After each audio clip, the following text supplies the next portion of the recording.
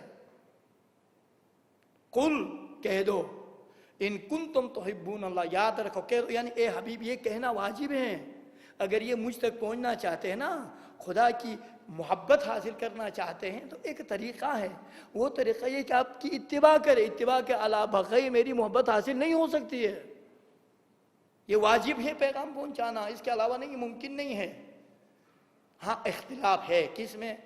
اسباب دلالت میں، دلالت وجوب پر، اس کام کا حتمی ہونے پر دلالت کرتا ہے، کرنے کے اسباب کیا ہے، کس وجہ سے دلالت کرتا ہے۔ 3 اسباب علماء بیان کرتے ہیں۔ ایک بعض لوگ کہتے ہیں جو وجوب پر دلالت کرتا ہے نا، دلالت لفظی ہے، واضح وضع کرتے وقت سے غیر امر و مادہ امر کو وجوب کے لیے ہی وضع کیا ہے جب تک کوئی استحباب کا قرینہ نہ ہو۔ بعض کہتے نہیں، ہمیں عقل بتاتی ہے کہ مولا، عقل یہ بتاتی ہے مولا جب حکم کرتا ہے غلام کو، غلام کے لیے حکم مولا کو ماننا واجب ہے، یہ عقل بتاتی ہے۔ بعض کہتے ہیں مقدمات حکمت ہے، مقدمات حکمت کے حوالے سے شہید صدر نے حلقات میں مفصل گفتگو کری ہے کہ مولا مقام بیان میں ہے، قرینہ بھی نہیں ہے، مقام تقیہ بھی نہیں ہے، فلان فلان بھی نہیں ہے، اور استحباب پر قرینہ بھی نہیں ہے، تو یہ مقام بیان میں ہونا دلالت کرتا ہے۔ یہ مقدمات دلالت کرتے ہیں کہ صیغہ امر وجوب پر دلالت کر رہا ہے اور غلام کو مولا کا امر ماننا واجب ہے۔ اب سمجھ میں آ گیا قل کیا ہے؟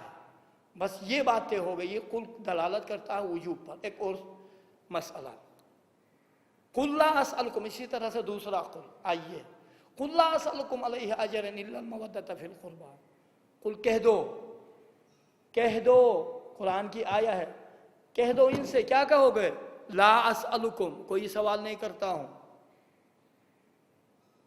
آپ سے، مگر الا المودۃ فی القربى، مگر مودت قربا کے بارے میں، میرے اقربا سے، میری اطرت سے آپ مودت رکھیں، یہ سوال ہے آپ سے۔ آئے تھے یا رسول اللہ، آپ نے اکابرین، آپ نے بہت سے بڑی محنتیں کری اسلام کو پھیلانے میں، فلان فلان، کوئی وصیت کوئی ہدیہ ہمارے طرف سے، کہاں کوئی ہدیہ مجھے نہیں چاہیے، تاریخ مفصل ہے، وقت میں گنجائش نہیں ہے، کوئی ہدیہ مجھے نہیں چاہیے، مجھے چاہیے میری اطرت سے محبت رکھے، مودت رکھے، انشاءاللہ محبت کے حوالے سے آپ کے خدمت میں بیان کروں گا، مودت رکھیں۔ دیکھیں اس تاریخ میں 3 الفاظ ہیں، ایک قرب ہے، ایک اقربا ہے، ایک قربا ہے۔ توجہ چاہوں گا، قرب دوری کے مقابلے میں ہوتا ہے، اقربا رشتہ داری کے حساب سے، یہ اس کے اقربا میں سے ہے، یعنی ان کے رشتہ داروں میں سے ہے، وراثت میں سے ہے، ورثہ ہے، رشتہ دار ہے۔ اما قلہ نہ قربا استعمال ہوا ہے، نہ اقربا استعمال ہوا، نہ قرب استعمال ہوا، بلکہ قربا استعمال ہوا ہے۔ قربا کس کو کہتے ہیں؟ اگر کوئی چیز، کوئی شخص کسی کا کے نزدیک ہو فضیلت کے لحاظ سے، اسے قربا کہتے ہیں۔ پیغمبر ارشاد یہ بیان فرمانا چاہتے ہیں، یاد رکھو یہ رشتہ داری کی وجہ سے نہیں، یہ بعد و قریب کی وجہ سے نہیں، بلکہ فضیلت میں، میری فضائل میں یہ شریک ہے، فضیلت کی وجہ میں یہ میرے نزدیک ہے، قریب ہے، اسی لیے میں چاہ رہا ہوں ان سے آپ مودت رکھیں، تو یہ تم نجات پاؤ گے دنیا میں بھی اور آخرت میں بھی۔ دنیا میں بھی آپ کی زندگی صحیح سے گزرے گی، اطمینان سے، خوشی سے، سرور سے، آخرت میں بھی یقیناً آل محمد کے ساتھ آپ مشہور ہوں گے۔ اب بات سمجھ میں آ گئی؟ قُلْ لَا أَسْأَلُكُمْ عَلَيْهِ أَجْرًا إِلَّا الْمَوَدَّةَ فِي الْقُرْبَى۔ دوسری آیت، وَاعْتَصِمُوا اعْتَصَمُوا وَاعْتَصِمُوا بِحَبْلِ اللَّهِ جَمِيعًا وَلَا تَفَرَّقُوا۔ وَاعْتَصِمُوا، اللہ کی رسی کو مضبوطی سے تھامو، اختلاف نہیں کرو۔ اگر تم نے اللہ کی رسی میں اختلاف کر لیا نا، تمہاری دنیا بھی تباہ ہوگی، آخرت بھی تباہ ہوگی، یاد رکھیے۔ معصوم فرماتے نحن حبل اللہ، ہم اللہ کی رسی ہے، آل محمد سے متمسک رہو، اگر تمہیں دنیا چاہیے، اگر تمہیں آخرت چاہیے، دنیا میں بھی سکون، آخرت میں بھی سکون۔ اور صیغہ امر، مادہ امر دیکھیے، یا ایھا الرسول، مادہ امر کی باتیں کر رہا ہوں، یا ایھا الرسول بلغ ما انزل الیک وان لم تفعل فما بلغت رسالتہ، بلغ، توجہ چاہوں گا، بلغ صیغہ امر کا صیغہ، امر کا صیغہ ہے، امر کا صیغہ ہے، یعنی بلغ، پہنچاؤ، یعنی پہنچانا واجب ہے۔ بات میں چونکہ شر تھا لوگوں کا، حالانکہ آپ کو پتا ہے دعوت ذوالعشیرہ میں پیغمبر نے اعلان کیا تھا آغاز اسلام میں، اسی لیے کہتا ہے نا آغاز اسلام علی کی محبت سے ہوا ہے، تکمیل اسلام علی کی ولایت سے ہوا ہے، ہوا تھا۔ اس کے بعد کئی مقامات پر کئی مرتبہ اعلان کر چکے تھے، تعارف کر چکے تھے، کرا چکے تھے، اس کے باوجود اعلان عمومی کرنے کی کیا ضرورت ہے؟ عزیزو، اگر اعلان عمومی نہ کرتے نا، یاد رکھیے یہی لوگ کہتے اگر علی حق پر ہوتا تو اعلان عمومی کیوں نہیں کیا؟ عمومی اعلان تمام لوگوں کے سامنے مقام حج میں کیوں اعلان نہیں کیا؟ لیکن اس کے باوجود بھی وہی افراد جو غدیر میں تھے، بعد میں وہی افراد نے، انہی افراد نے انکار کر دیا واقعی غدیر کو۔ کاش اگر واقعی غدیر کو ہم عاشور کے طرح، محرم کے طرح مناتے نا، حتی کربلا کا واقعہ بھی رونما نہیں ہوتا۔ اس کے بعد واقعی غدیر کو مسلمانوں نے بھلا دیا۔ آج مسلمان کس حالت کے شکار میں ہیں، کس حالت میں ہے آپ دیکھ رہے ہیں۔ بس یہ بھی صیغہ امر ہے، یا ایھا الرسول بلغ ما انزل الیک۔ شر تھا، شر سے خوف تھا، احساس کیے، کہاں تھوڑا سے پیغمبر تھوڑے سے رکے، خدا نے کہا نہیں رکو، وَإِن لَمْ تَفْعَلْ فَمَا بَلَّغْتَ، یہ ایک حکم ولائی ہے، حکم وجوبی ہے، واجب ہے آپ کے اوپر اے حبیب اس کا اعلان کرنا۔ بعض ہم اگر آپ نے اعلان، دیکھیں دمکی آپ نے اعلان نہیں کیا نا، تمہاری ساری رسالت کی زحمات رائے گاہ چلی جائے گی، تمام زحمتیں رائے گاہ چلی جائے گی۔ لہذا اعلان کرنا آپ کے اوپر، اگر احساس کر رہے ہو نا، اعلان کرنا آپ کے اوپر ہے، آپ کی ذمہ داری ہے۔ یاد رکھو دشمن کے شر سے میں بچاؤں گا، اور اعلان آپ کریں۔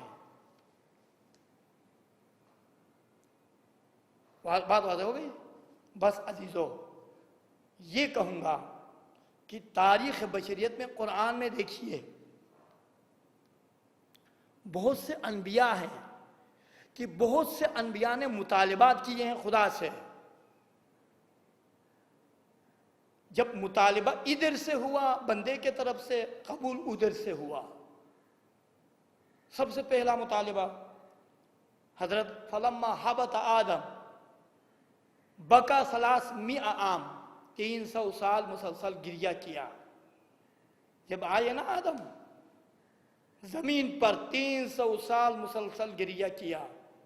گریہ کرنے کے بعد جب اس نے آل محمد کو واسطہ قرار دیتے ہوئے جب طلب کری، استغفار کی، تو خدا نے کہا اغفر لی، کہا پروردگارہ، آدم نے پروردگارہ مجھے مغفرت فرمائے، وتقبل توبتی، میری توبہ کو قبول کر رہے، بحق هذه الاسماء، ان اسماء کے واسطے۔ اسماء میں کیا مراد ہے؟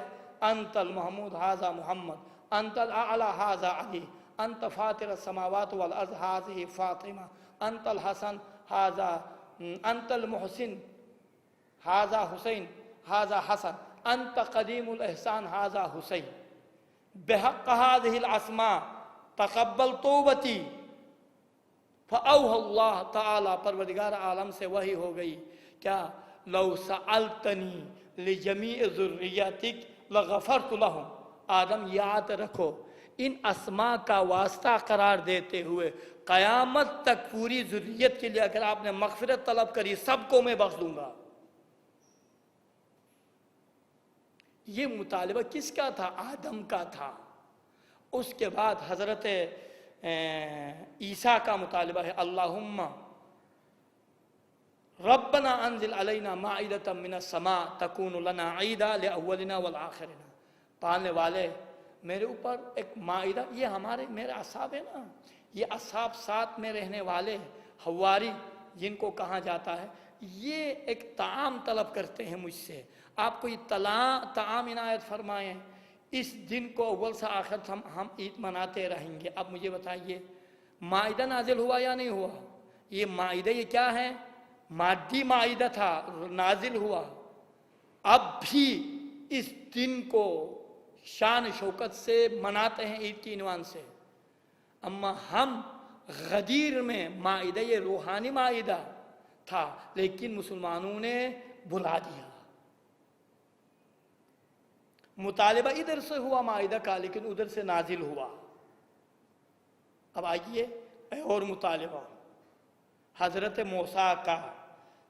موسیٰ کا مطالبہ یہ ہے، وَأَخِي ہارون هُوَ أَفْصَحُ مِنِّي لِسَانًا فَأَرْسِلْهُ مَعِيَ رِدًا يُصَدِّقُنِي إِنِّي أَخَافُ أَن يُكَذِّبُونَ۔ توجہ چاہوں گا، پالنے والے میرے بھائی ہیں نا، میرے بھائی ہارون کو میرا وصی قرار دے دے، میرا جانشین قرار دے دے، کیونکہ یہ لسان خطابت میں زیادہ فصاحت رکھتا ہے، زیادہ بلاغت رکھتا ہے، شاید اس کے وجہ سے زیادہ عبودیت کے طرف، خدا پرستی کے طرف آ جائیں۔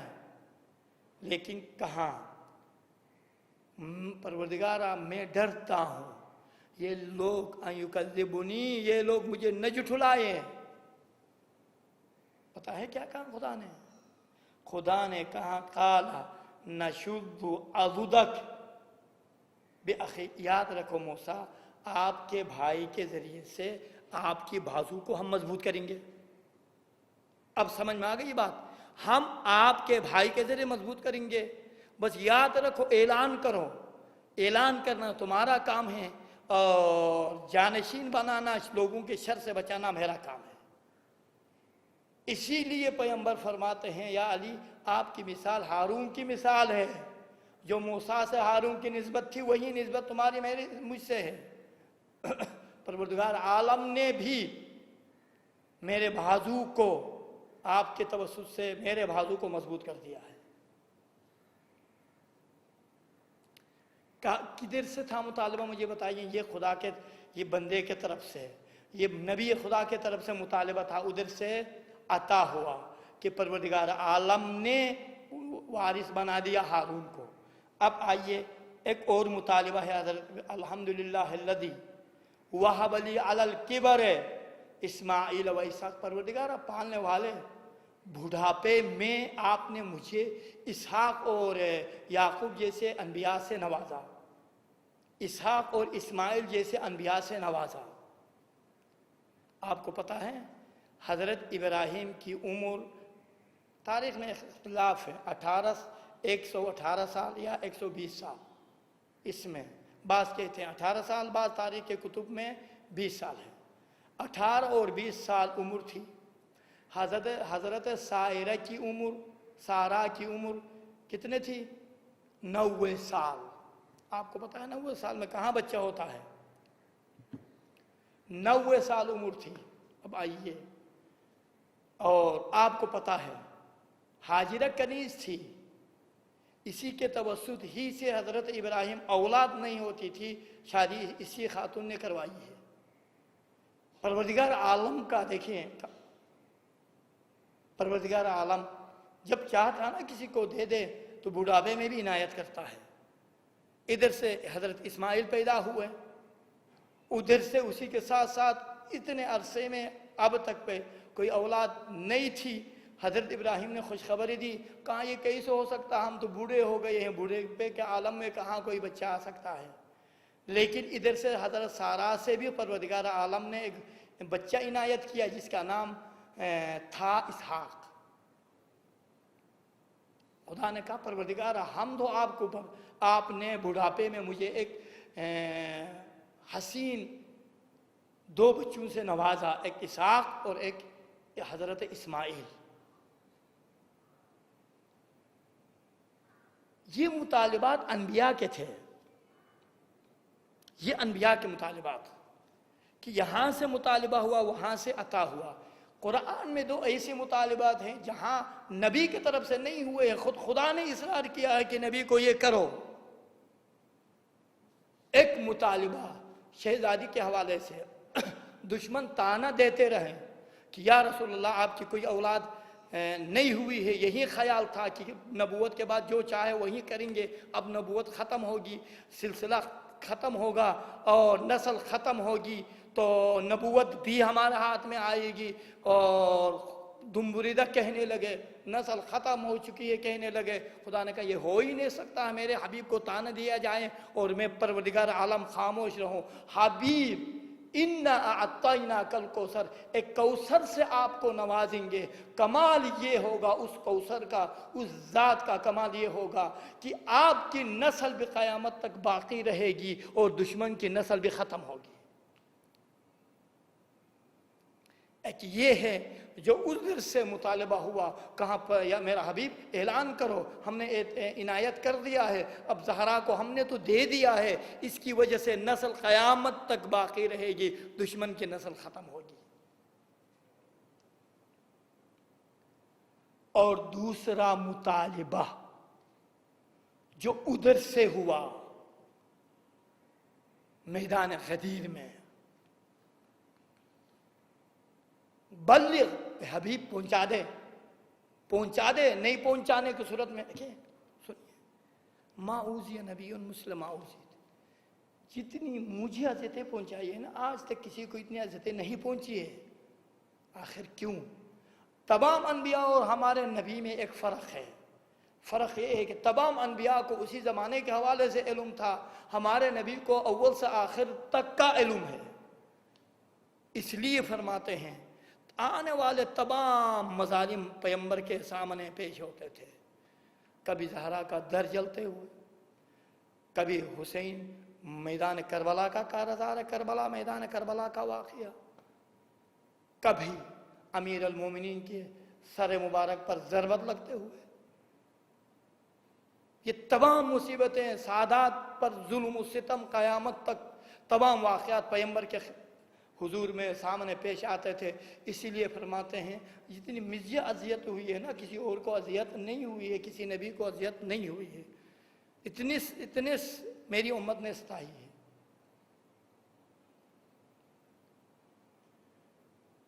یہی کہتے ہیں کہ بلغ، یعنی اس سے پتہ چلتا ہے، یاد رکھیں، اليوم اکملت لکم دینکم واتممت علیکم نعمتی ورضیت لکم الاسلام دینا۔ قیامت تک، آج تک اس آیت سے پتہ چلتا ہے کہ آدم سے اب تک ساری رسالتیں، ساری نبوتیں مقدمت تھی، اور پیغمبر کو بھی یہی کہا کہ اگر آپ نے اعلان نہیں کیا یاد رکھنا آپ کی ساری زحمتیں ضائع چلی جائیں گی۔ اس سے پتہ چلتا ہے آدم سے اب تک جتنی بھی نبوتیں چلی ہیں، جتنی بھی رسالتیں آتی رہی ہیں، تمام نبوتیں، تمام رسالتیں مقدمت تھی اعلان ولایت کے لیے۔ اے حبیب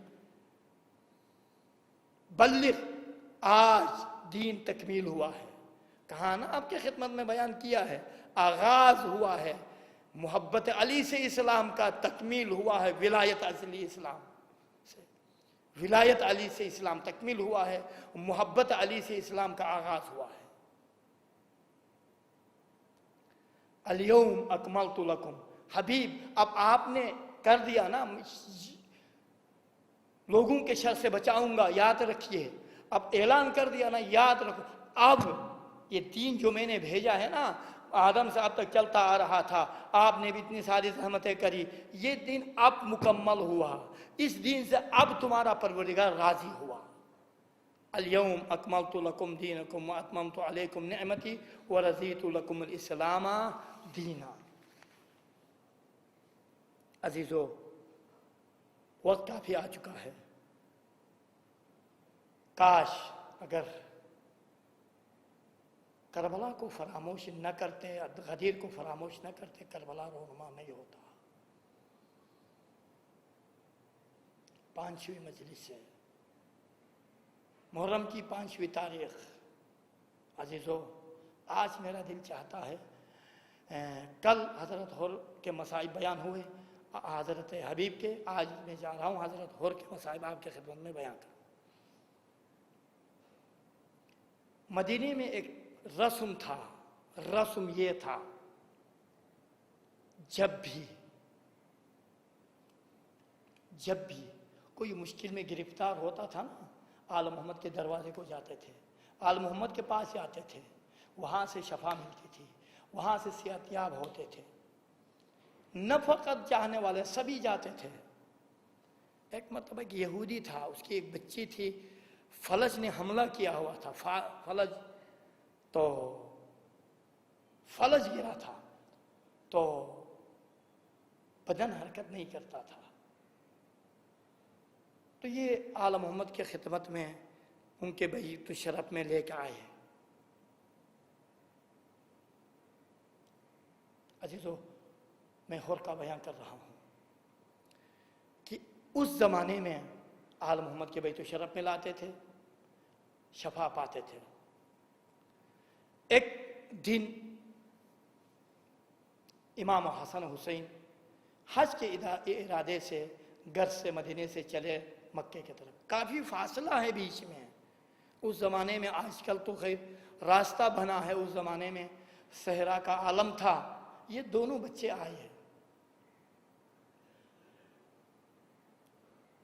آئے، بیچ میں امام حسین مریض ہوئے، امام حسن پریشان ہوئے، کہاں جائیں کیا کریں۔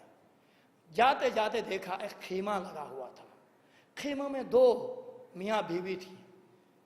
کہاں میرا بھائی مریض ہوا ہے، آپ 1-2 دن تک مہمانی عنایت فرمائیے۔ انہوں نے قبول کیا، جو گھر میں تھا قربان کر دیا، اور 3 دن کے بعد یہاں سے چلے، امام حسین صحتیاب ہوئے۔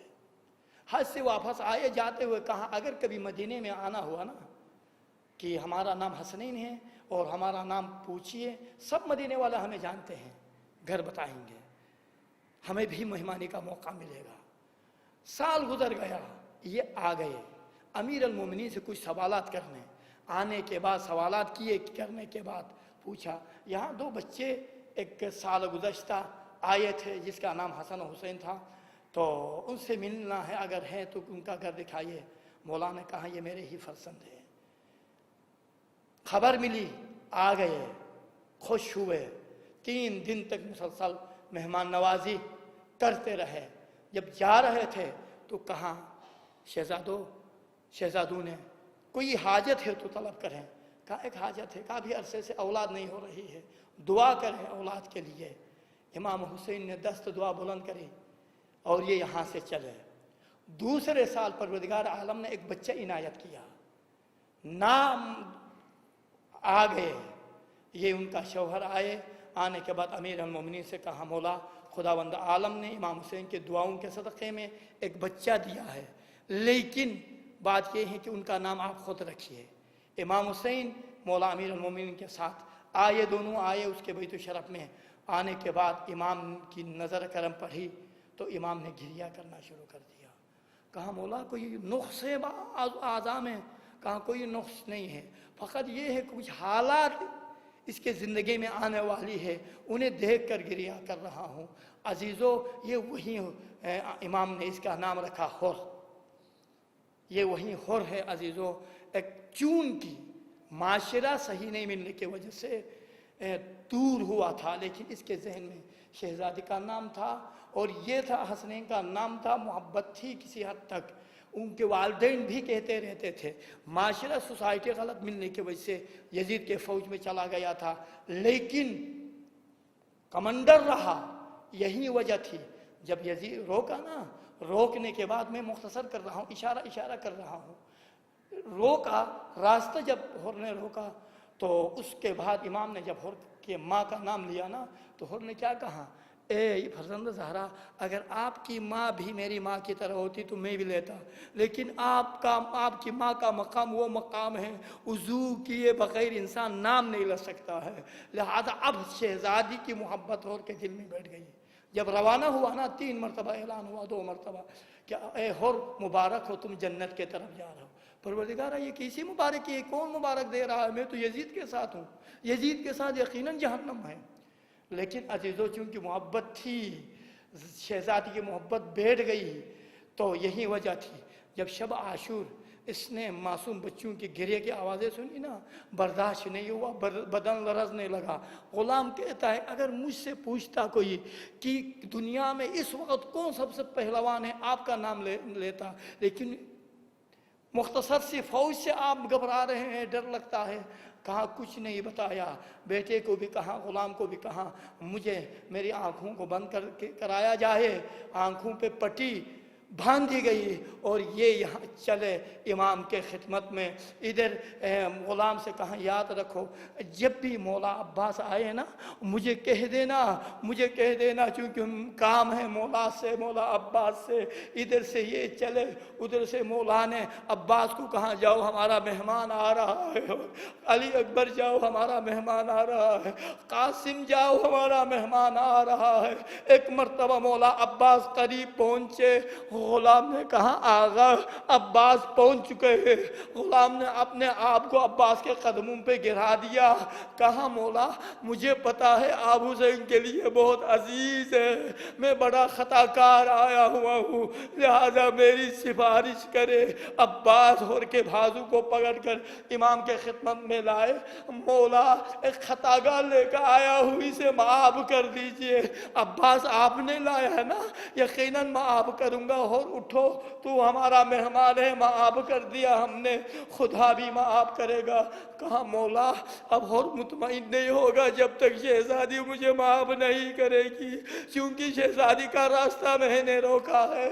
ایک مرتبہ اور شہزادی کے خیمے کے مقابل میں گئے اور کہا امیر المومنین کی بیٹی مجھے علی کے واسطے، مجھے شب ضربت امیر المومنین کے واسطے معاف کر دو، خیمے سے آواز نہیں آ رہی ہے، دندان مبارک خاتم الانبیاء کے واسطے مجھے معاف کر دو، جو گرے ہیں نا جنگ خندق میں معاف کر دو، جواب نہیں آ رہا ہے۔ ایک مرتبہ اور نے کہا شہزادی آپ کی اماں کے زخمی شدہ پہلو کے واسطے مجھے معاف کر دو، ایک مرتبہ معاف کر دو۔ ایک مرتبہ آواز آئی اے ہور جاؤ تم نے ماں کا نام لے لیا ہے، اب میں رد نہیں کر سکتی، جاؤ ہم نے بھی معاف کر دیا۔ عزیزو وآخر الدعوانا ان الحمد للہ رب العالمین وسيعلم الذين ظلموا أي منقلب ينقلبون۔ پروردگارہ ہماری اس قلیل عبادت کو قبول فرما۔ پروردگارہ جو حضرات مریض ہیں انہیں شفا کامل عنایت فرما۔ پروردگارہ دشمنان اسلام کو نیست و نابود فرما۔ پروردگارہ مجاہدین اسلام کو سربلندی عنایت فرما۔ پروردگارہ جہاں کہیں بھی آزاداری کے حفاظت کرنے والے ہمارے جوان ہیں، پولیس ہیں، فوج ہیں، جہاں کہیں بھی حفاظت کر رہے ہوں تو پالنے والا ان سب کو دشمن کے شر سے نجات عنایت فرما، سب کے لیے صحت سلامتی عنایت فرما اور خیر و برکات عنایت فرما۔ ماتم حسین۔